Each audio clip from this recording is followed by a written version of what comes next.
দেখুন, মনোনয়নের সময় হলফনামা জমা দিতে হয় যে কোনো প্রার্থীকে।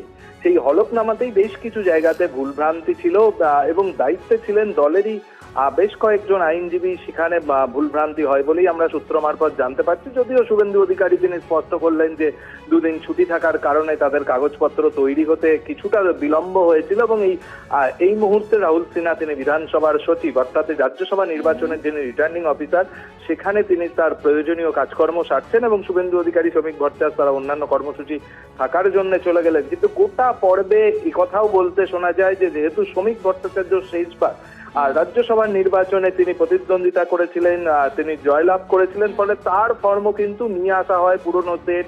সেইগুলো দেখেও খুব দ্রুত তার সঙ্গে যাতে ফিল আপ করা যায় সেই কাজকর্মও কিন্তু হয়। খুব স্বাভাবিকভাবেই কিছুটা টেনশনের মধ্যে রাহুল সিনহাকে দেখা যায় যে তিনি বারংবার ঘড়ি দেখছিলেন, যদিও পাশে থাকা শ্রমিক ভট্টাচার্য এবং শুভেন্দু অধিকারীরা তাকে আশ্বাস দিচ্ছিলেন যে নির্ধারিত সময়ের আগেই গোটা প্রক্রিয়া শেষ হবে, এবং ঘড়িতে এই মুহূর্তে আর 15 মিনিট সময় বাকি আছে, তার মধ্যেই গোটা প্রক্রিয়া শেষ হবে, অন্তত তেমনটাই মনে করছেন বিজেপি নেতৃত্ব। যদিও দুই নেতৃত্ব তারা বেরিয়ে গেলেন এবং রাহুল সিনহা সচিবের ঘরে।